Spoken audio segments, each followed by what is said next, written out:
Hey guys, tonight we're stepping into the smoke-stained, rooster-freezing, muck-caked world of the Middle Ages, a time where your morning alarm is a coughing pig and your central heating is the vague body heat of 3 generations crammed into one damp room. You'll wake up, cold and aching, on a straw-stuffed mattress that smells faintly of damp wool and disappointment.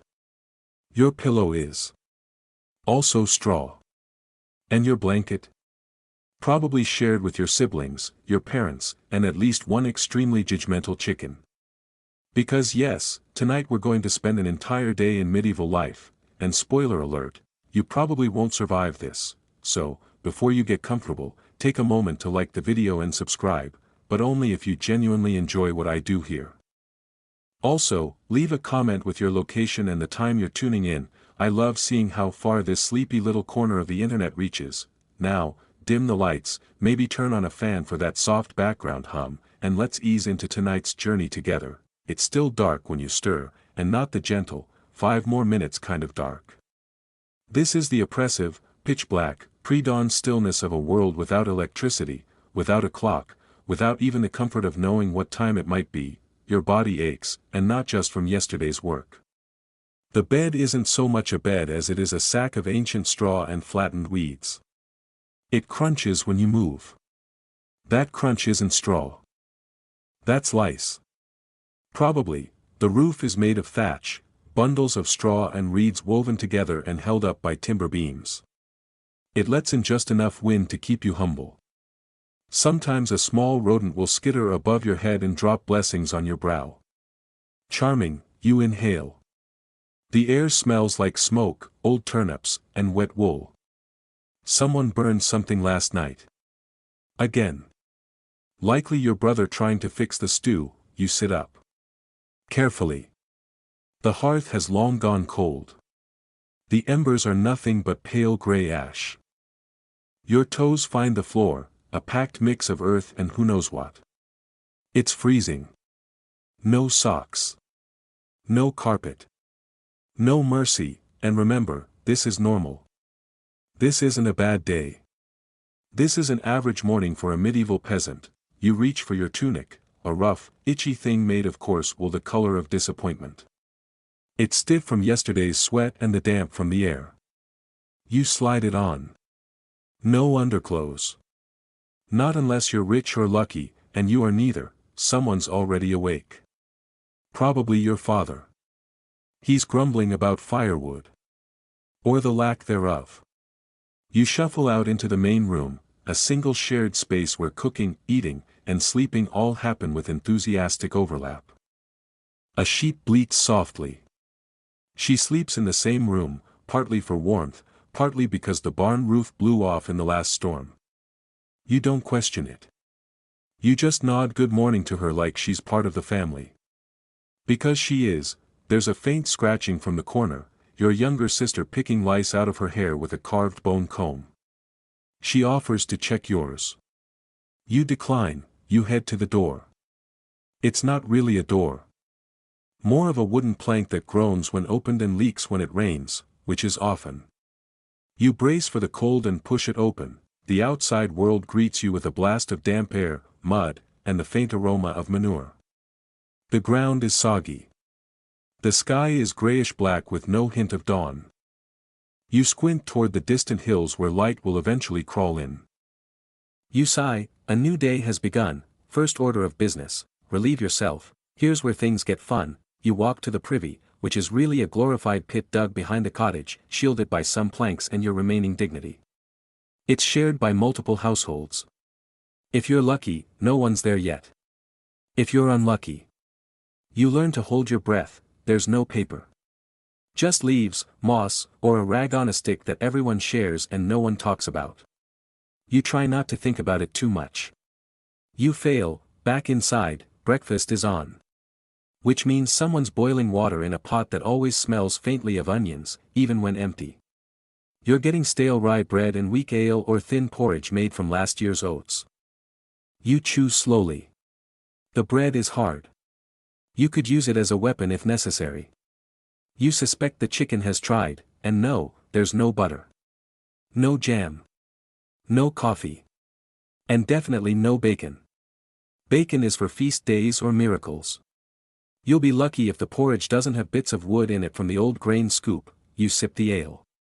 It's safer than water, which might be drawn from a stream just downstream of the cow pasture. Fermentation kills things. You try not to think about what, someone sneezes, you flinch, because in the Middle Ages, a sneeze might just mean the next plague has arrived. You exhale slowly. Look around your cottage, cramped, dark, smoky, smelly. But it's home. And this is just the beginning. You step outside again, and the air bites harder this time. Your tunic, rough as it is, doesn't block the wind that creeps down from the hills and slinks between the gaps in the wood beams. It finds your skin like it's looking for something. Probably warmth. Good luck with that. Your feet squelch in the mud, your only shoes are stiff leather, soaked through and chewed at the toes by some unnamed creature of the night. They weren't great to begin with. You've stuffed them with straw for insulation, but that mostly just made them smell like hot compost when wet. The sun is still nowhere to be seen, someone nearby is already chopping wood. You hear the steady rhythm, thud, grunt, crack. It could be your cousin. Or a neighbor. Or both. In a medieval village, sound travels and names blur. Back inside, you face your next challenge, washing. Here's what you get: 1 bucket of water, drawn yesterday, covered with a thin film of ice. No soap, no towel, no dignity. You splash your face. You try to keep the cursing internal. The cold stabs like knives made of river. Your teeth clack like castanets. And you are, at best, slightly cleaner. At worst, just damp and resentful. Bathing isn't a daily thing. Not even weekly. Some say it's unhealthy. Some say it's sinful. Most say nothing and just accept the layer of life-accumulated grime as part of their medieval wardrobe. Historians still argue whether people in the Middle Ages were truly dirty by choice or by circumstance. Some towns had public bathhouses, but they were few, often expensive, and occasionally shut down for being too friendly. You wipe your face with your sleeve and decide that's good enough for today. Hygiene, optional. Now it's time to eat, again, if you can call it that. The family has gathered around a wooden table scarred by generations of knives, elbows, and spilled gruel. The table wobbles. The bench creaks. A chicken hops up and gets shooed off with a half-hearted hand wave. On the table sits a lump of yesterday's bread. It's drier now. Harder. Possibly turning into stone. Your brother breaks it in half with what looks like unnecessary effort. It sounds like a plank snapping. Your mother pours thin ale into chipped mugs. The color's off. You drink it anyway, better than the water, she says. No one argues. You chew slowly. Carefully. Every bite is a gamble. Could be crust. Could be a rock. Could be last summer's weevil, breakfast, if you're lucky. Might include a scrap of cheese. Not fresh cheese, mind you. More like cheese's distant cousin that's been living in the woods for too long. It smells intense. But it's protein. Sort of. Iresh, your younger sibling, steals your crust when you're not looking. You glare. He grins. It's the closest thing to joy this morning has offered. Someone knocks. It's not a hey neighbor knock. It's a get outside, or else knock. You don't ask questions. You stand, stretch your aching back, and step out again into the half-light of dawn. And there they are, 2 men from the manor estate, wrapped in wool cloaks, standing beside a cart. One holds a scroll. The other holds a stick. Guess which one does most of the talking. Work teams to the field, the stickholder says. Tax grain needs rethreshing. You nod. Of course. There's always tax grain. Even when the harvest is bad. Even when the rats get to it first. Even when you're sure it was already threshed last week. The grain keeps showing up like a bad memory, demanding to be touched, sorted, and carried again. You grab your sack and follow the small line forming along the muddy track toward the lower fields. But first, one more essential stop, the privy. Again. Yes, again, you try not to look at what's happening in there. You try not to smell it. But let's just say it involves a shared trench, an old wooden plank, and more cold air where you really didn't want any more cold air. You return to the road slightly traumatized but lighter, as you trudge toward the fields, you pass other villagers heading in different directions, a woman with a bundle of firewood nearly her size strapped to her back, a boy with a basket of rushes. An old man limping with a piglet under one arm and something suspiciously skull-shaped under the other. Everyone looks tired, because everyone is tired. There's no such thing as a day off in medieval times. The concept barely exists. If you're not farming, you're fixing tools. If you're not fixing tools, you're weaving. Or mending. Or boiling something you hope is edible. You glance up, still no sun, still no warmth, you sigh, the day hasn't even started, and already, you're exhausted. The path to the field is the consistency of old porridge, thick, clinging, gray-brown mud that tries to swallow your feet with every step. Your boots, already half ruined, begin to sink just enough to make walking an upper-body workout. Each time you lift your foot, it comes with a reluctant schluck and a small cloud of curses muttered into your scarf. Ahead of you, a cluster of workers has already gathered. No one is smiling. Most aren't even talking. They carry tools over their shoulders, hoes, flails, rakes, wooden handles darkened by years of use and a complete lack of oiling. Everything creaks. Everyone creaks. Today's task, threshing, and you were hoping for something easy. Threshing means separating the edible grain from the inedible husk. It involves dry stalks, wide arms, and a lot of hitting things. Mostly, it's about standing in one place, swinging a flail made of two sticks joined by leather, and beating bundles of grain until your shoulders want to quit medieval life altogether. You start with the bundled sheaves, laying them across a wooden platform that's uneven and slightly warped. Your flail is splintered in two places and smells faintly of mildew. That's fine. That's normal. You raise your arms and begin the rhythm, whack, lift, shake the pain from your wrist, repeat. The cold morning air begins to warm from your movement. Soon, you're sweating. Not because the sun has risen. It still hasn't. But because there's no other way to work than with full body effort, dust kicks up into your nose. Bits of husk scratch your face. Your tunic sticks to your chest. A sneeze is coming. You hold it in. You fail. Seba, threshing beside you, mutters, "You're soft."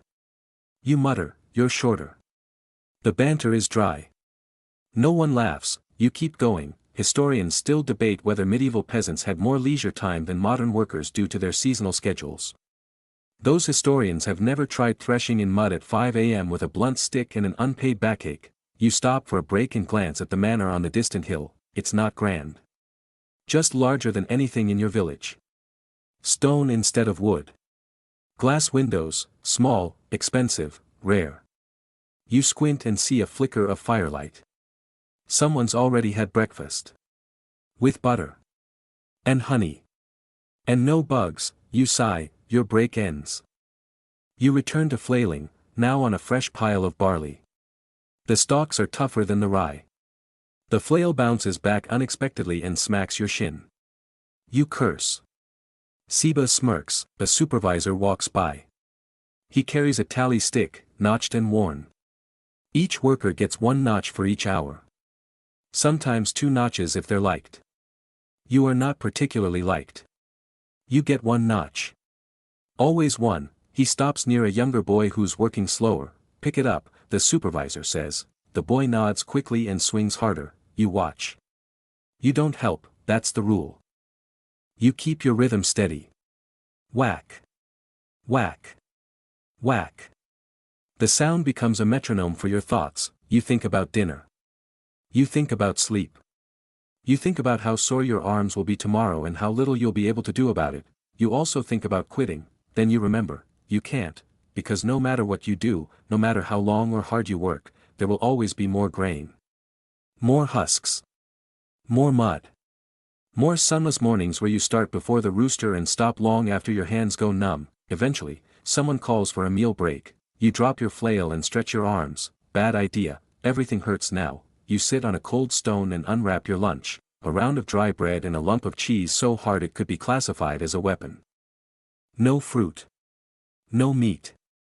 Just, chew and dream. Iresh appears, face dirty, tunic ripped at the sleeve. He's smiling though. He found a turnip.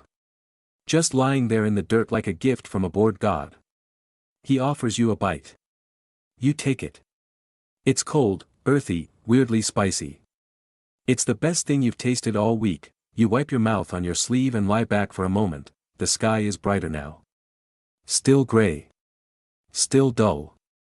But not pitch dark. Progress. A cart rolls by, pulled by a thin, tired mule and driven by a man with a beard that could host a family of sparrows. He offers no words. Just nods. You nod back. A silent alliance between the equally miserable. The fields stretch out around you. Rows and rows of spent stalks. Stacked sheaves. Dirt, always dirt, even the wind smells like work, breaks over, back to the flail, back to the rhythm, whack. Whack. Whack, your shoulder pops, you keep going, because in medieval times, the work doesn't stop, you do, eventually. The sun has finally broken through the haze, which sounds nice until you realize it means you're now hot, sticky, and still nowhere near finished. You wipe sweat from your brow with the corner of your tunic, which is also covered in dust, which means you now have a thin crust of medieval face flour forming across your cheeks. Your mouth is dry. You look longingly at the wooden water bucket someone set down earlier, lukewarm rainwater with a floating leaf and the faint aroma of maybe this is drinkable. You scoop a bit with a shared ladle, trying not to think about who else used it. Spoiler, everyone, back to work, but thankfully, it's not more threshing. Not yet, anyway, now you're part of the grinding team. The grain you helped separate this morning needs to become flour. And you, poor soul, are the power source. You sit at the rotary quern, 2 round stones, stacked like a cursed sandwich, with a wooden handle poking out the side. You grab the handle, lean your weight into it, and begin to push. Round and round. Again and again, your back protests immediately. Seba's across from you, feeding handfuls of barley into the small hole in the top stone. As you turn, the grain gets caught between the stones, crushed to powder. Eventually, it spits out in a slow, dusty trickle from the bottom. It's mesmerizing. In a wow, this is my life now kind of way, you do this for a long time. Like, a really long time, you start to wonder what your life would be like if you'd been born a goose. Or a cat. Something with more sleep and less upper body agony. Historians still argue whether medieval peasants ate better than we assume. Some say their diets were surprisingly diverse: grains, legumes, vegetables, occasional meat. Others point out that during lean times, which was often, diets consisted of little more than whatever could be boiled, baked, or begged for. You're not thinking about that right now, you're thinking about how much your hands hurt. The flour piles up slowly, and you scoop it into a wide woven basket lined with old linen. It's coarse, grayish, flecked with bits of bran and husk. This isn't fluffy white flour. This is what flour looked like before refinement and industrial sifting: rough, honest, and slightly chewy. Someone's already started a fire near the edge of the field. A flat stone slab is propped over it, heating. You're making field cakes, simple, unleavened rounds of flour mixed with water and salt, flattened and tossed on the hot rock like edible roof tiles. You make a few, you burn the first one, Seba laughs, you throw the second one at him. It bounces, he eats it anyway, the third is better. Almost round. It browns nicely and smells, somehow, like hope. You chew it slowly, savoring the taste of grain and fire. It's dense. Slightly bitter. But it's warm. And today, that's enough. After lunch, it's time to deliver some of the flour to the manor. You draw the short straw. Which means you're the one hauling the sack up the muddy path. The bag is heavy. The hill is steeper than it looks. You lean forward like a determined turtle, 1 foot after the other, slipping, adjusting, trudging. Your legs burn. Your lungs protest. A beetle passes you. You consider asking for a ride. Eventually, you reach the top. The manor gates are open, and a steward, cloaked in fur-trimmed wool, his boots suspiciously dry, greets you with the enthusiasm of a man about to inspect peasants. You set down the sack. He nods. Waits light. You smile. Politely. Through gritted teeth, he picks a few grains from the edge, rolls them between his fingers, then makes a mark on his wax tablet. You don't get a thank you, just a gesture to leave. You bow, barely, and turn back toward the village. As you descend the hill, the sun is high overhead, casting long shadows across the fields. Workers still threshing. Still grinding. Still swinging, hauling, scraping, sighing, the work never really stops. It just moves around. You pass by the blacksmith's hut and catch the rhythmic clang of hammer on metal, another kind of exhaustion. A boy nearby spins wool into rough thread, his fingers moving with speed you envy. A woman crushes herbs against a flat stone, mixing them with tallow to smear on someone's infected foot.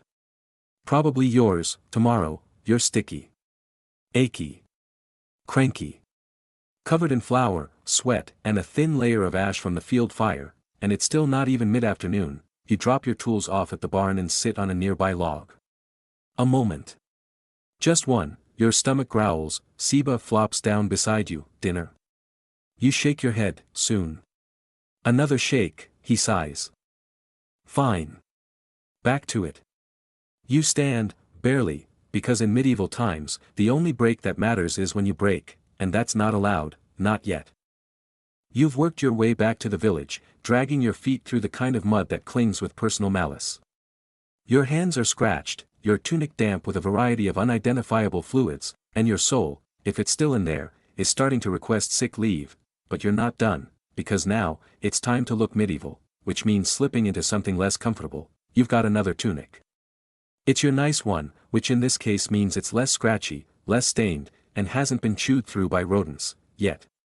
It's dyed a dull saffron, a color that once meant wealth, but in your case, just means someone spilled dye on cheap wool and called it a day. You change behind the curtain in your house. The curtain is also your bedroom door. And your closet. And your only privacy in a house shared with 7 people and 1 goat, the goat watches you. Judgingly, you lace up your rough belt made of knotted rope and slide on your hood, not to stay warm, but to keep soot out of your hair, and hair out of the stew. Now, footwear, let's talk about medieval shoes. Yours are made of thin, uneven leather, stitched together by someone with more ambition than skill. They're shaped like pointy clamshells and worn soft by years of wear. There are no insoles. No traction. Just dampness and the faint, persistent scent of cabbage, and they squeak. Loudly, you stuff them with straw again, hoping the cushion helps. It doesn't. But now they squeak with a crinkle, so at least it's more musical. Seba walks by wearing a deep indigo tunic and a hat that's too large for his head. He grins, dressed up for the rats, are we? You shrug. Maybe they'll think I'm nobility and leave my feet alone. He nods, solemn. They respect a man in fine straw. Historians still argue whether medieval people dressed entirely in drab colors or whether peasant clothing featured more variety than we assume. Some accounts suggest natural dyes like madder and woad added reds and blues, while others insist the average peasant wore endless shades of brown and, oh no, not this again, gray. You wear what hasn't rotted. The outer tunic goes on next. Thicker, meant for wind and walking. It smells faintly of damp chimney. And itches in a way that no modern detergent could fix, because detergent hasn't been invented yet. Lucky you, your neighbor walks by in a faded teal wrap, holding a basket of wool.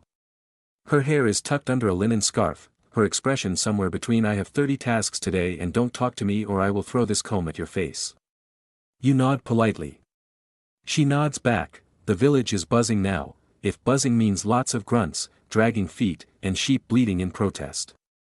Children run barefoot, chasing each other with sticks. One of them has a chicken feather stuck in his hair like it's a crown.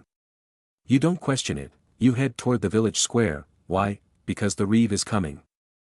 And you have to look presentable when you pay your taxes. Or answer for missing ones. Or just stand there hoping he doesn't ask why you were 2 loaves short last market day. The reeve arrives on a shaggy pony, draped in a surprisingly clean cloak. He carries a staff not because he needs it to walk, but because it makes him look important. You and the other villagers gather around him in a loose half-circle. He reads from a list. It's always a list. 3 sacks short from East Field, he says. Everyone looks at everyone else. He squints at Seba. You delivered. Seba nods. 1 sack, as told. That's not 3, the reeve replies, raising an eyebrow. You try to look as invisible as possible. He moves on to livestock numbers, then announcements about tolls, then a speech about moral conduct, which includes not drinking too much ale, not throwing dung in the well, and not gossiping about the miller's daughter. That last one gets some coughs. You try not to smile. The reeve finishes, hands the list to his assistant, and trots off, mud flicking behind the pony in an impressive arc. Everyone relaxes by exactly 2%, back to chores. You head to the well, pulling up a bucket with a rope that creaks like it's auditioning for a horror story. The water is cold. The handle leaks. You splash some on your feet and decide that's your bath for the week. Your hands are raw now. Your back is sore. Your clothes itch like they're staging a rebellion. And you've got a splinter the size of a small kingdom in your thumb. Fashion in the Middle Ages, it's not pain for beauty, it's pain as survival. You walk back to your home, tunic clinging to your shoulders, shoes squelching with each step, and feel, if nothing else, like you're dressed appropriately for a life of constant chores, low-grade suffering, and the occasional surprise goose, which, come to think of it, is exactly what happens when you step inside and find one waiting for you on the table. It honks, you sigh, and remove your squeaky shoes. By now, your body is a patchwork of dull aches and mysterious scratches, and your brain has entered that blurry stage where every thought sounds like, ugh, again. Which is unfortunate, because now you have to clean things, and medieval cleaning is not clean. There's no soap. Well, no real soap. Just slippery mixtures of ash and animal fat and leftover guilt. There's no mop. No sponge. No hot water unless you boil it, and even then, it's mostly just warm regret. Your job today is to sweep out the cottage. And by sweep, we mean use a bundle of dry reeds tied together with string that barely qualifies as a broom and mostly just moves the dirt from one corner to another like a very polite, ineffective exorcist. You push some dried leaves under the table, you find something that might have once been bread. Or possibly a mouse. You do not investigate. Iresh is supposed to help, but he's busy trying to wash linen strips in a bucket. He's stepping on them with his bare feet, which you later realize are the same feet he used to walk through the sheep pen. You say nothing, because really, what's the point? The hearth needs clearing, so you kneel and scoop out ash with a cracked pottery shard in your bare hands. The ashes drift into the air, clinging to your hair, your eyes, the back of your throat. You cough once. Then twice. Then just give up and accept that you now are soot. A spider watches you from the rafters. You nod at her. She nods back. Outside, you hear someone pouring slop into a pig trough. The pigs grunt. The chickens squawk. Someone's shouting about a missing cooking pot, accusing the blacksmith's apprentice. Again, and the smell. Let's talk about the smell, because it's everywhere. Your house smells like smoke, wet wool, sweat, onions, mud, and something sharp that could be vinegar or something far worse.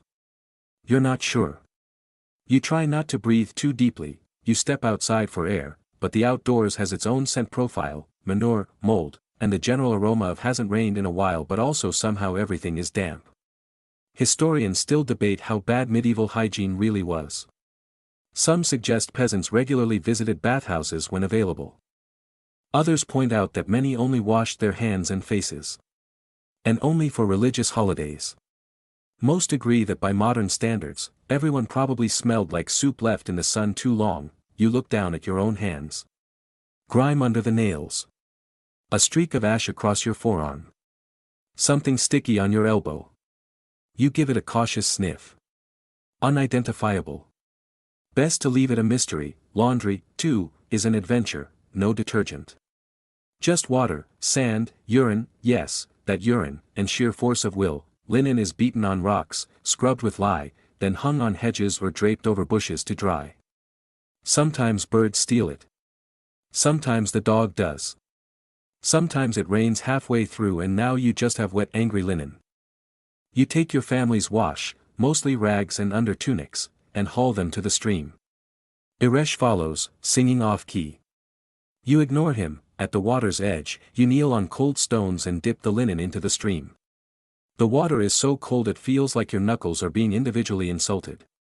You slap the fabric against a flat rock. Once. Twice. 20 times, a toad hops out from under the rock. You apologize. Nearby, another woman is also washing clothes. She glares at you as if your presence is somehow interfering with the sanctity of her routine. You nod a greeting. She does not respond. You slap the cloth harder. After a while, your arms grow numb. Your back begins to cramp. Your fingers wrinkle. The cloth is no cleaner, just wetter. You wring it out and drape it over a bush that may or may not be toxic, then you do it again. And again. Until the whole pile is washed, beaten, and vaguely steaming in the weak sunlight, you return home carrying a dripping armful of medieval sadness. You hang it over the fence to dry and pray that the geese don't get to it. They did last time. They will again. Back inside, it's time to clean the cooking pot, it's crusted with the remnants of yesterday's porridge. And the day before's. Possibly also last week's. You scrape it with a stick. Then a spoon. Then just your fingernails, you mutter threats at it. It does not care, eventually, it's clean, meaning less crusty and slightly shiny in the spots where you've sanded it with a handful of salt and sand. Seba walks in, takes one look at the pot, and says, "Good enough." You glare. He shrugs, welcome to medieval sanitation standards, and yet, somehow, you don't feel bad, because everyone's equally filthy. Equally itchy. Equally resigned, there's a comfort in shared grime. In knowing that no one smells good. That beauty standards are flexible.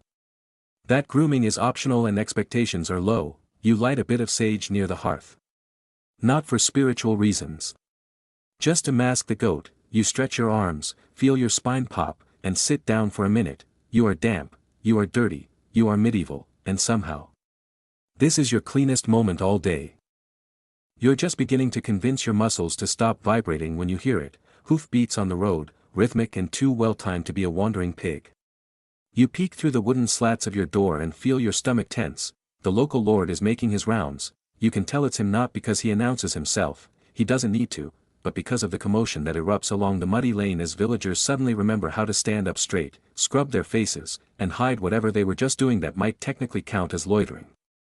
He arrives on a pale horse, clean and proud, with a perfectly braided mane and a bored look in its eye. The horse, not the lord. Though the two share similar expressions, the lord is clad in layers of fur, thick wool, and that unmistakable shine of "I don't thresh my own grain." His boots are polished. His gloves are leather. His expression is somewhere between amused and mildly annoyed, as if being alive during peasant tax season is just so inconvenient. He's accompanied by two retainers, one holding a ledger, the other a spear. You're not sure which one you dislike more. He stops near the village square, which is really just a widening of the road with fewer puddles. A few benches, a communal trough, a post for announcements, and a low wooden platform used for speeches, or punishments. Sometimes both. The crowd gathers, you shuffle forward, trying to look neutral. Not too enthusiastic, not too suspicious. Just the right amount of obediently unimpressive. The Lord surveys you all with the gaze of someone trying to remember whether he left the oven on. He gestures to the retainer with the ledger, who begins reading off names and obligations. 2 pigs from the miller. 5 sacks barley from House Fen. 1 will repair, overdue. Each item lands like a stone tossed into a shallow pond, quiet splash, small ripples, no discussion. Your name is called, you step forward. 1 loaf short on temple tithe, the retainer says without looking up. You blink, you're sure you sent the full amount. You think, you open your mouth, then close it. This isn't a debate. You nod, the Lord gives you a glance so brief it could have been wind. Then he moves on. Historians still argue whether feudal lords regularly inspected villages themselves or delegated most duties. Some sources say they rarely left their manors. Others imply that they enjoyed showing up to remind everyone who owned whom. Regardless, today your local lord has chosen to grace you with his presence. And his horse is now staring at you. It snorts, unimpressed. You step back into the crowd. The retainer reads more names. Someone's accused of fishing from the manor's pond. Another is reprimanded for letting pigs wander near the grain store. A boy is pulled aside for throwing turnips at the manor wall during last week's storm. He shrugs. The turnips were going bad anyway. Then comes the part everyone dreads, the announcement. The Lord steps onto the platform and raises one gloved hand. The crowd hushes. Due to recent events, he says in a voice so smooth it might be butter, all households will provide double firewood this quarter. There is silence, then, a soft communal groan, because firewood means chopping. Chopping means time. Time means not tending the fields or fixing the roof or sleeping or maybe finally fixing that hole in the goat pen. But no one protests. the Lord smiles faintly, the way cats do when they knock cups off tables. He turns to leave, just as he mounts his horse, a child sneezes, loudly, the Lord pauses. You watch as he subtly leans away from the sound and mutters something to his retainer, a small nod, nothing else, but you know what that nod means. The next morning, the priest will be told to remind everyone about moral cleanliness. You'll all be asked to donate to the local shrine to ward off sickness, and someone will sweep the platform, just in case. The Lord departs with a cloud of hoofbeats and a trail of steam from his horse's breath. The crowd disperses slowly, like smoke. Everyone returns to their chores, muttering, grumbling, calculating how much would they'll need to steal from the forest without getting caught. You head back toward your cottage. Seba catches up with you. One loaf short. I'm pretty sure I gave the full amount, you mutter. He shrugs. Maybe the priest was hungry. You don't laugh, because it might be true, and there's nothing you can do about it, because in this world, power isn't about fairness, it's about proximity to a nice horse and a fur cloak that doesn't itch. You push open your door, grab your cloak, and head out again. You've got firewood to gather, and you don't want to know what happens if you come up short again. By the time you reach the outskirts of the village, the sun is a pale smear behind low-hanging clouds, doing its best impression of warmth and failing spectacularly. You trudge down the well-worn path that leads to town, because today is market day. Or at least, it was supposed to be. Whether you get there before the best goods vanish is another question. Your cloak is too thin. Your shoes still squeak. And your basket, slung over one aching arm, contains 3 lumpy turnips, a few chicken feathers, and exactly 1 chunk of hard cheese that may technically be a fossil. That's your offering to the glorious chaos of trade. The town, if you can call it that, is not grand. It's more of a tightly packed clump of stone and timber buildings leaning on each other like drunken cousins. A few narrow streets spiral around a central square where the market unfolds, squawking and steaming like a pot that never quite boils over. As you arrive, the noise hits first, shouts in at least 3 dialects. Hooves clattering on cobbles. Chickens making an escape attempt. A dog barking like it's been personally insulted. Somewhere, a man is loudly insisting his fresh eels are still alive. They're not. You step into the crowd and immediately regret it. People press in from all sides, mud-caked boots, elbows, baskets swinging too wide. You dodge a wheelbarrow filled with onions and nearly step into a puddle that smells like cabbage and destiny. Welcome to the medieval marketplace. You pass stalls with woven mats, clay pots, bundles of herbs, and the occasional surprise like a dried hedgehog or cure-all salve made of questionable animal fat. Some sellers are cheerful.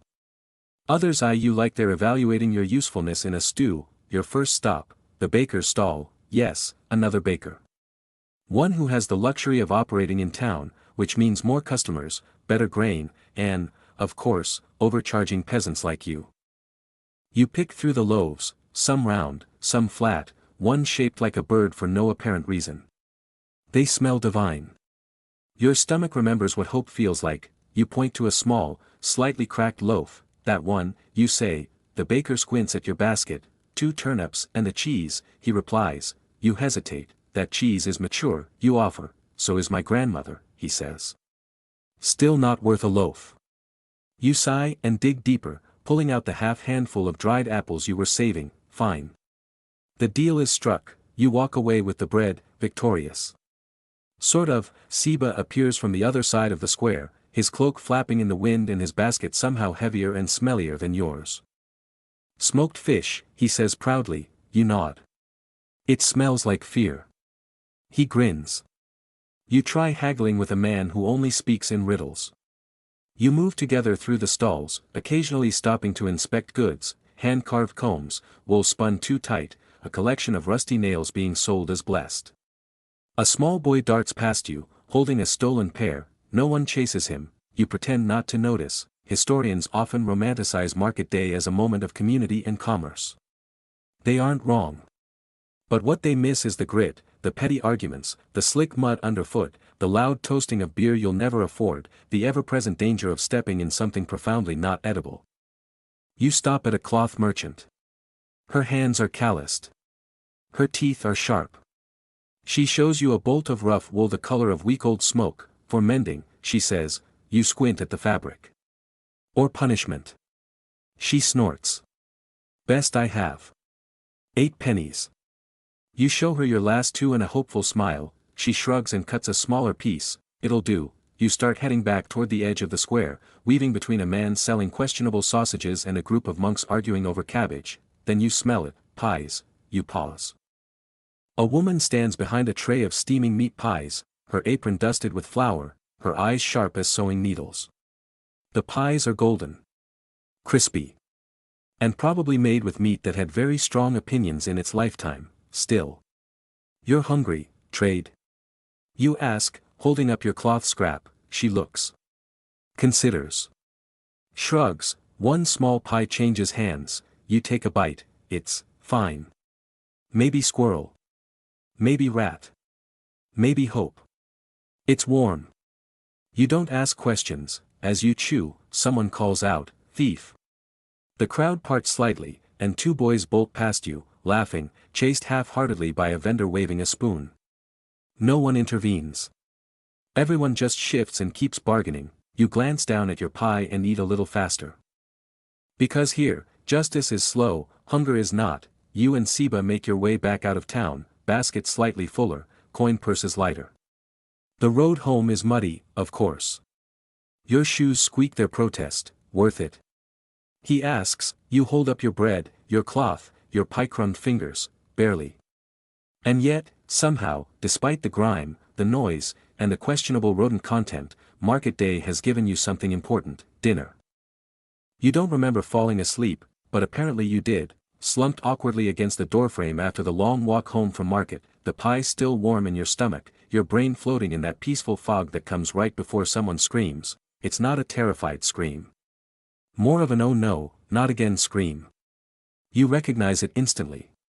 That's the healer's hut. You drag yourself upright and limp down the lane, arriving just in time to see two people carrying a third, an older man who looks very pale and very unhappy, into the smoky interior of a small thatched cottage.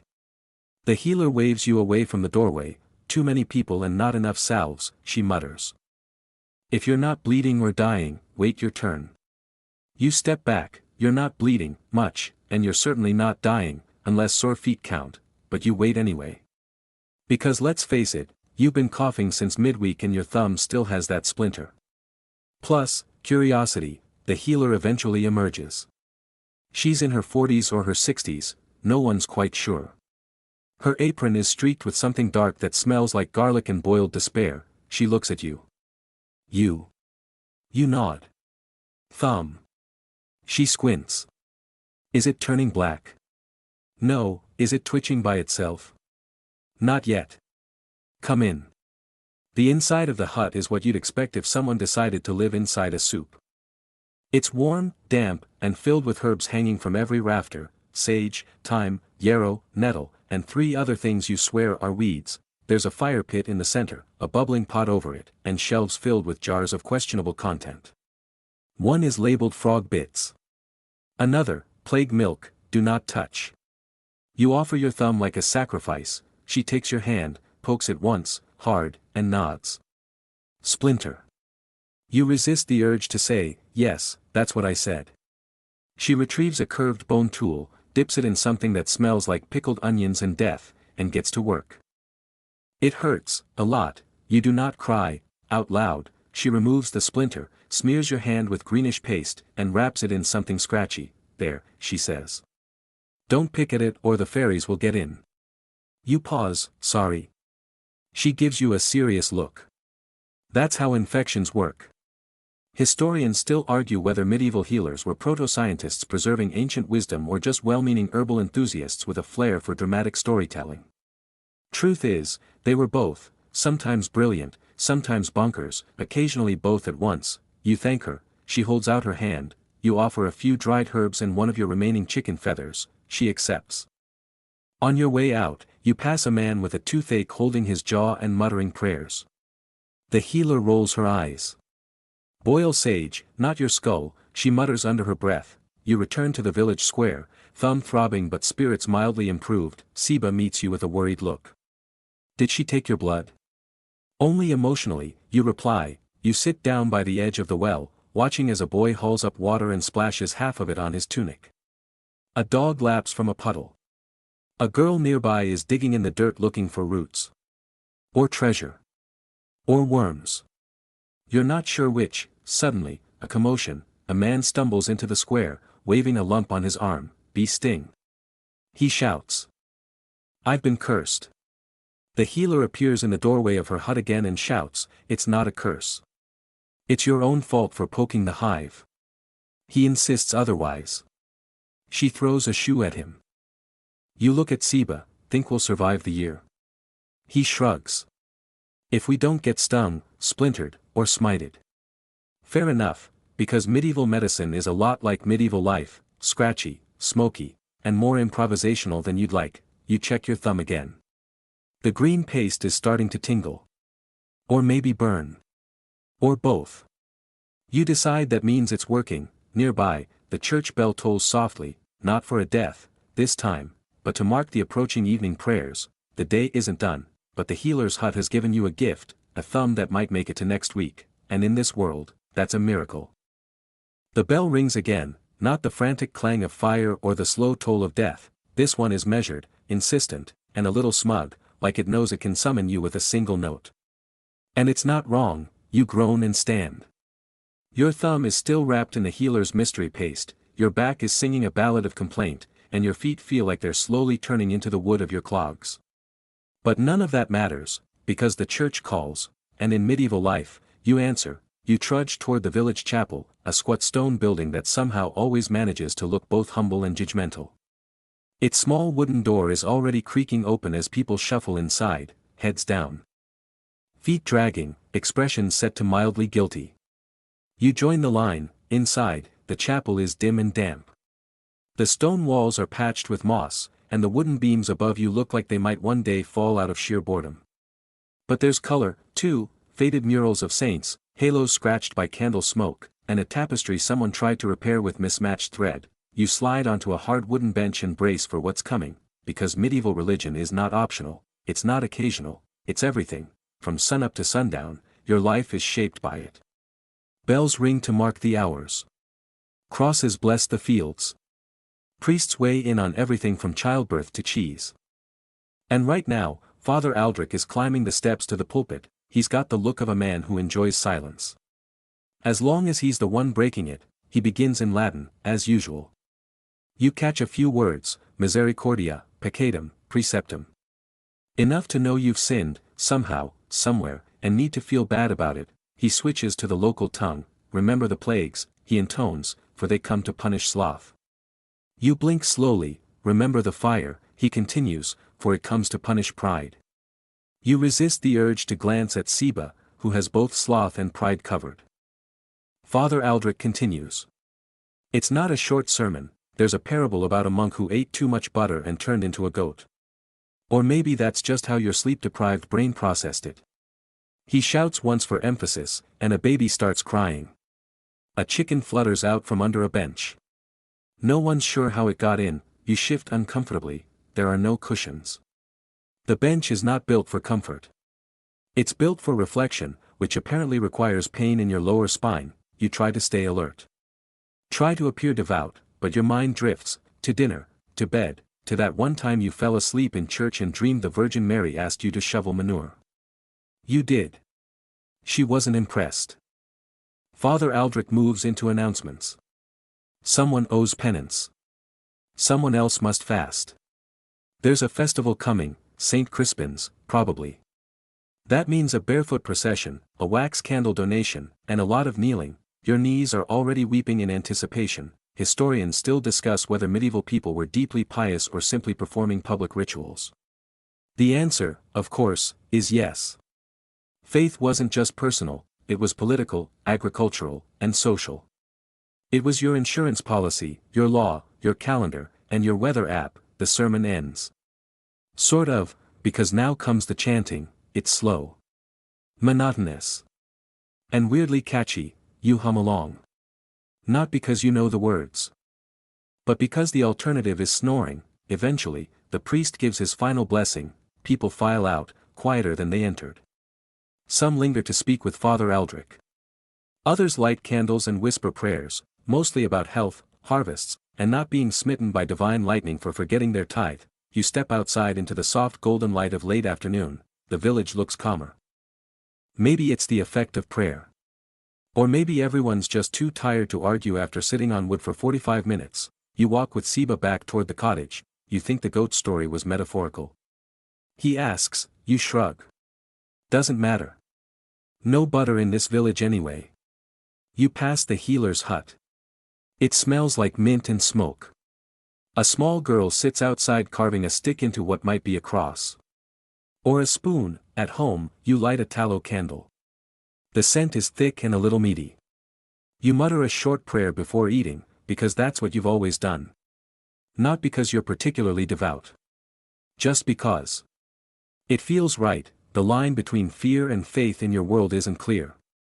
God is everywhere, in the fields, in the sky, in the chicken that keeps stealing your bread. You kneel one more time by your bed, say a final prayer that your roof won't leak tonight, and crawl onto your straw mat. Outside, the bell rings again, once, twice, and the village exhales, another day. Sort of redeemed. You wake up from what might generously be called a nap, one that involved more twitching than dreaming and ended with a loud bleeding noise that may or may not have come from you. It's still dark. Of course it is. Because in medieval life, darkness isn't a time of rest. It's just a slightly different phase of relentless chores. You grope around in the straw, trying to find your other shoe. The goat is lying on it. You nudge her gently. She responds by farting. You accept this. Outside, the stars are faint, the moon a soft blur behind clouds. The air smells like damp bark and whatever the piglets were rolling in yesterday. You inhale deeply, trying to summon motivation from the cosmic void. It does not arrive. Today is chore day. Not the interesting kind, like delivering a message to the next village or helping repair the watchtower. No, today is the kind of day that medieval life is truly built on, the endless, bone-numbing, soul-quieting march of necessary nothingness. You start with spinning, not the fun kind. There's no bicycle. There's no music. Just raw wool, a drop spindle, and hours of twisting fibers into rough, scratchy thread that will eventually be woven into clothing designed primarily to itch and repel happiness. You sit on a low stool near the hearth, your fingers dry and cracked. The wool tangles. The spindle drops. You mutter something unholy under your breath. Then remember that's a sin and cross yourself just in case. Iresh wanders in, yawning. He's supposed to be hauling firewood. He ends up stepping on your yarn. You say nothing. You just breathe deeply through your nose and remind yourself that fratricide is also a sin. Seba joins you later, dragging a bucket of water from the well. He spills half of it on the doorstep, then slips in it. He lands with a sound somewhere between a grunt and a splash. You both laugh, just a little, and that's enough, because laughter is rare. And precious. Like eggs. Which brings you to your next chore. Gathering them, you head out to the chicken coop, which is more of a lean-to made from reclaimed fence parts, smoke-blackened planks, and hope. The hens are already awake, judging you with their beady little eyes. You reach into the nesting straw, one of them pecks your hand, hard. You pull out 2 eggs and your pride, both slightly cracked. Historians often highlight how much of a peasant's day was consumed by subsistence labor, spinning, hauling, mending, feeding, fetching, tending. What they sometimes forget to mention is that these tasks never stop. There is no finish line. Only repetition. You take the eggs inside and place them carefully into the clay pot near the fire. They'll be part of dinner. Maybe. If no one else claims them first. Next up, mending. You pull out your tunic, the one with the tear from the thorn bush, the split seam from last week's fall, and the elbow that seems to be actively disintegrating. You thread a needle using the yarn you spun earlier. It's thick. Too thick. But it's all you've got. You stitch, and bleed a little, because needles are dull, the thread is coarse, and your patience is already fried from the chicken. Seba mends a sock nearby. His version of mending involves folding it over and declaring it shorter now. You nod approvingly. The sun creeps higher, casting thin beams through the gaps in the shutters. The air warms slightly. The smell of onion soup from the hearth begins to cover the usual medley of smoke, wool, and compost. It's almost pleasant, until someone shouts, "Firewood." You blink slowly, because of course, you grab the small hatchet, the bundle rope, and your cloak. The cloak doesn't help. It smells like mildew and has the warmth retention capacity of a wet towel. But it flaps impressively, so at least you look heroic. You trudge to the edge of the woods with Seba, where fallen branches are gathered into piles like sleeping beasts. You break them apart, sort them, and bind them into bundles. Seba swings the hatchet and misses. Twice, you pretend not to notice. Eventually, you both carry your bundles back, shoulders sore, arms trembling slightly. You stack them by the hearth. Father will be pleased. The Reeve won't fine you. And tonight, there'll be enough warmth to pretend the floor isn't made of frozen disappointment.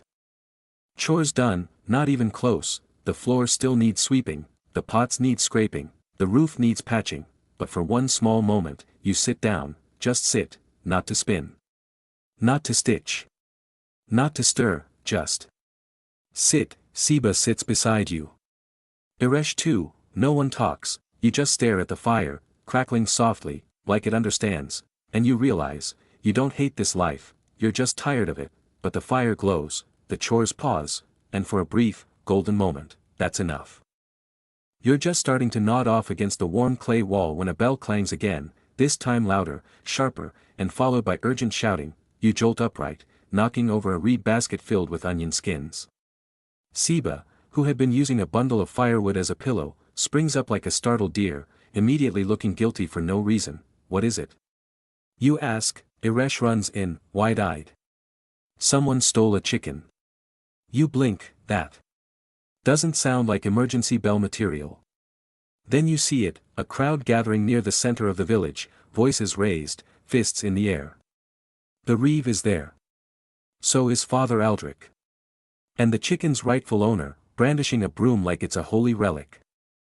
Theft, in a small medieval village, this is not just gossip, this is personal. You follow the crowd, your cloak half fastened, your hair sticking out at the sides. The morning's chores are forgotten. The chicken, apparently, is not. The accused stands in the middle of the crowd, a wiry boy of about 14, face red, eyes darting, hands empty. There's no chicken. But there's a chicken-shaped hole in his story. The Reeve steps forward, staff in hand, face solemn. What do you say to the charge? The boy shrugs. It was just sitting there. A ripple of scandalized murmurs. Father Aldrich steps forward, lifting his arms like he's about to summon a lightning bolt. Theft is a sin. The boy mumbles, so is hunger. You feel that in your chest. Still, rules are rules, the punishment must be public, because in medieval life, justice isn't about courts and appeals. It's about example. A flat wooden board is dragged out, the shame plank, as Seba calls it. The boy is tied to it at the wrists. No torture. Not today. Just public humiliation. People are encouraged to scold, to throw spoiled vegetables, to whisper pious warnings. Someone hands you a wilted leek, you put it down, it's already half dinner. The boy stares straight ahead, jaw clenched, defiantly not crying. Historians still debate the frequency and intensity of medieval punishments. Some records are vague, others delight in detail. But across cultures, the themes are the same: public, performative, and memorable. After a while, Father Aldrich says a prayer. The Reeve declares the lesson delivered. The boy is untied, scolded once more, and sent home under watch, and that's it, justice served. Everyone goes back to their day. You return to your chores, your heart a little heavier. Theft is a sin, but so is starvation. That night, over soup that's more broth than meal, you find a small bundle on your doorstep, 1 egg. A handful of barley, a bruised pear. No note, you know who it's from. You say nothing, because mercy is silent, but felt. Later, you pass the shame plank again. It leans against the side of the chapel now, darkened by weather and memory. Eresh stares at it. You gently guide him past. Inside your cottage, Seba lights the hearth, and you settle in for the evening. You cut the pear into pieces and share it. Still hungry, he mutters. You nod. Always. He looks at you. Ever think of running? You do. Often, but where, even beyond the village, life is hard. Roads are dangerous. Forests are filled with wolves and worse. Other towns don't know your name, and they won't care if you starve. Steal, or die in a ditch. Here, at least, you're known, and sometimes, even forgiven. The fire crackles. The night deepens. You chew your soup slowly and think about the boy, about justice, about how thin the line is between order and desperation. Tomorrow, someone else might be on the plank, tomorrow, someone else might be missing a chicken, and life will go on, because that's what it does. In sweat, in silence, in small kindnesses wrapped in straw, you crawl into bed, the floor creaking beneath you, the straw mat familiar and unforgiving, and you sleep. Knowing that punishment is public but survival is private. The rooster announces dawn with the energy of a creature that's never done a hard day's work in its life. You groan, roll over, and nearly knock Uresh off the shared straw mat. He grunts, still half asleep, and curls back into the warmth like a human potato, but you can't sleep in, because today is laundry day, and in medieval times, that means war. You gather up the dirty linen from the cottage, tunics, aprons, a pair of hose that look like they lost a wrestling match with a thorn bush, and a rag that might have once been part of a tablecloth. They all smell like smoke, sweat, and suffering. You load the bundle into a woven basket and trudge toward the stream, dodging puddles. Chickens, and that one goose who always hisses at you for no reason. Seba follows, dragging a second basket filled with soap ingredients. Yes, ingredients, because soap isn't something you buy. It's something you create from ashes, fat, and the eternal fire of frustration. At the stream, the other villagers are already at it, kneeling on stones, sleeves rolled up, arms dunking and wringing and slapping cloth against rocks like they're trying to scare it clean. You find an open spot, you kneel, you begin. The water is cold enough to make your teeth clench and your fingers go instantly numb. You dunk a tunic. You beat it against the stone. You wring it out. You do it again. And again, and again. Washing a single tunic takes 15 minutes, 2 prayers, and 1 minor existential crisis. Seba dumps the ash-fat mixture into a wooden bowl and stirs it with a stick. The resulting soap smells like overcooked onions and despair. You dip the edge of a sleeve into it, scrub, and hope the fabric survives. It barely does. A neighbor complains about the current. Another yells that someone stole her soap stick. A third just sighs and mutters to herself while scrubbing what might once have been a bedsheet but now looks more like a flag of surrender. You spot the local lord's laundress at the far end of the stream, handling embroidered linens with exaggerated care. Her water is drawn from a separate bucket. Her soap is scented. You're fairly certain her sleeves are blessed. You look back at your own hands, red and raw, and wonder what it's like to wash fabric that doesn't immediately fall apart. Historians often debate how frequently medieval people bathed or washed their clothes. While nobles had access to more elaborate hygiene, and perfumed everything, peasants relied on labor-intensive methods, cold water, and sheer willpower. You wring out the last tunic and lay it across a low bush to dry. The wind picks up. The tunic immediately falls into the mud. You retrieve it. Rinse it again. Seba says nothing. Just stares blankly at the sky. Eventually, the clothes are laid out, over branches, fence posts, the occasional goat. You sit back on your heels, flex your aching fingers, and breathe, until someone says, "Who let the pigs out?"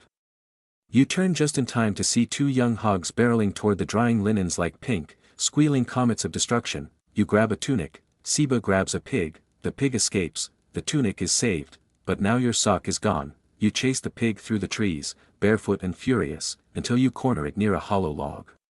It stares at you. You stare back, then it sits on your sock. You wait. Eventually, it waddles off. You retrieve the sock. It's damp. It smells. You put it in your basket anyway, because dignity died with the 3rd rinse. On your way back to the cottage, your arms loaded with dripping laundry and a deep sense of betrayal, a cloud rolls over the sun. Then, it starts to rain. You stop walking. You just stand there, let the drops hit your forehead, let the tunic soak again, let Seba mutter a single word that can't be repeated near the chapel. The clothes are wet, the day is ruined, and laundry will be tomorrow's problem. You reach the cottage, hang everything by the hearth, and collapse on the bench, water dripping down your nose. Uresh looks up from mending a sock. Successful trip. You hand him the pig sat-on sock. He nods. Nice. And honestly, it was nice, not clean, not dry, but done. This morning is different. There's a buzz in the air. People are awake earlier, moving faster, talking louder. Someone's cleaned the chapel steps. The blacksmith's kid is wearing both shoes. Even the goose seems respectful. That's how you know it's a feast day. the name itself is misleading, because while there may be feasting, there is also fasting. And walking. And kneeling. And theatrical reenactments of things that definitely didn't happen the way the priest describes them, but no matter. A break from threshing is a break nonetheless. You throw on your cleaner tunic, the one that still smells vaguely of boiled turnip, and join the village procession forming near the chapel. Seba is there, holding a candle stub and looking slightly too enthusiastic. You look awful, he grins. You look like you ironed your face with a brick. You reply, all is well. Father Aldrich stands near the front, arms raised, beard fluffed to maximum holiness. Today, he announces, we honor Saint Trunel, the protector of barefoot pilgrims and those who suffer boils. A beat of silence. A few heads nod solemnly. One child laughs and is promptly hushed. The barefoot part is not a metaphor. You are instructed to remove your shoes and walk the half-mile pilgrimage to the old shrine by the forest edge. You do, you regret it. Every pebble is a dagger. Every stick is a judgment. The mud is fine. Cold, squishy, and somehow inside your soul now. But the stones? They conspire against you. Eresh steps on a thistle. Seba slips in manure. You stub your toe on something that might be ancient pottery or just a very judgmental rock. Still, the line trudges on, chanting, limping, clutching candles that drip hot wax onto exposed knuckles. At the shrine, Father Aldrich delivers a dramatic retelling of St. Trunel's famous miracle, healing an entire village of foot rot using only prayer and stale bread. Historians are still debating whether St. Trunel actually existed. Some claim he was a local farmer who got mistaken for a saint after falling asleep in a field and waking up without gout. Others argue he was invented entirely to discourage footwear theft. Either way, you listen politely and try not to look at your feet, which now resemble pickled root vegetables. Then comes the reenactment. For boys in tunics too long for them dress up as demons and chase a designated Trunel around the shrine. There is much shrieking. One demon trips. Another loses his goat mask in a bush. It's chaos. It's beautiful. Then the priest throws holy water on all of them, then on the crowd, then on you. It's cold. You pretend to be blessed. You are mostly just damp. After the ceremony, the villagers gather back in the square for the meal. Now we get to the feast part. There are barley loaves, onion broth, and, miracle of miracles, spiced turnips. A roasted goose is paraded about, but you suspect it belongs to the Lord's table. Still, you get a slice of salted fish and a cup of ale so watery it apologizes when you drink it. You sit cross-legged with Seba and Eresh on the edge of the gathering, gnawing on your fish and watching a man try to balance a pie on his head while dancing. He succeeds. Then immediately drops it. The goose honks triumphantly. Eresh eats the dropped pie anyway. As the sun begins to sink, someone starts playing a wooden flute. The children chase each other in spirals. Two women begin a call-and-response song that makes the older villagers wipe their eyes and the younger ones roll theirs. Seba hands you a boiled egg. You don't ask where he got it, you just eat it, because today is not a work day, not entirely. Today is holy, silly, inconvenient, and achingly human, and while your feet hurt, your stomach is full, for now, later, as darkness folds over the village and the candles are snuffed out, you lie on your straw mat feeling strangely whole. The aches are still there, but so is the memory of children dressed as demons, and wax on your hand, and music made by breath and wood and joy. Feast days aren't restful, but they're reminders that medieval life isn't just survival, sometimes, it's celebration. The wind shifts, it carries something you haven't smelled in a long time, sharp, biting, metallic. Not smoke. Not stew. Not manure, winter, not just a chill in the air, not the kind of early frost you brush off by stuffing extra straw in your shoes. This is the slow, creeping kind that whispers, some of you won't make it through. You wake with your breath clouding in front of your face. Inside the house. The fire's gone cold. Your limbs feel like they've been dipped in stone. Eresh is still asleep beside you, curled into the tightest ball a human can form. You pull the blanket higher over him and stretch your aching limbs, wincing as your knees pop like ungreased hinges. Seba's already outside. Hacking at frozen wood with a small hatchet that barely makes a dent. He grunts, wipes his nose on his sleeve, and says, "It's here." You don't ask what it is, you know, the stores are low. You've already counted, twice. The grain sacks are lean, the onions are sprouting, and the root cellar smells like something gave up in there. You have one turnip left, one, you go through your mental list. The priest might still have smoked fish. The miller sometimes barters for cloth. You could offer mending. Or prayers. Or teeth. This is how you think in winter. Every hunger becomes a trade. You step outside into a brittle world of hoarfrost and silence. The mud has frozen into jagged plates. The trees are bare. Even the chickens have stopped complaining. You draw water from the well, cranking the frozen rope, your hands stinging with every pull. The bucket comes up half ice. You chip at it with a stick. Your reflection stares back at you, sunken eyes, windburned cheeks, a smudge of soot on your nose. You look like someone who's forgotten what warmth feels like. Back inside, the hearth is slow to catch. The kindling is damp. The fire sulks before finally accepting its fate and flickering to life. You huddle near it, clutching a thin cup of weak broth and staring at the flicker like it might show you spring. Seba comes in, shaking snow from his cloak. Priest says if we pray, the sun will return faster, he says. You nod, then add another stick to the fire. Because hope is nice, but heat is better. Later, you help Aresh patch a hole in the roof with a scrap of old wool and a handful of clay. It doesn't work. The snow still finds its way in, flakes melting on the floor like tiny surrender flags. You walk to the church. Father Aldrich is inside, writing by candlelight. He looks up as you enter. He doesn't say anything, just hands you a small loaf. Dry. Hard. Blessed. You nod thanks, no words needed. He knows what this winter is. Historians often cite the medieval period's reliance on stored food and good fortune to survive winters. Crop failures, livestock loss, or a poorly timed storm could devastate an entire village. There were no imports, no supermarkets. Only what you had, or what you could trade for. You pass the blacksmith's hut on your way home. It's quiet. No hammering. Just smoke. That's never a good sign. The wind picks up, you walk faster. Back home, you divide the loaf. 3 pieces.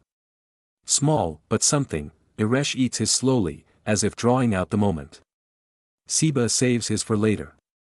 You chew yours with a dry mouth and a full awareness that tomorrow it may be even less. That night, you wrap yourself in every bit of cloth you own. You sleep near the hearth. You dream of meadows. Of apples. Of summer air. You wake with a start to silence, the kind that makes your stomach sink. You look outside, snow, deep, endless, a new season, and a new test. You sigh, stretch, stir the fire, because in medieval times, there's no such thing as hibernation, just persistence, and one more cold day.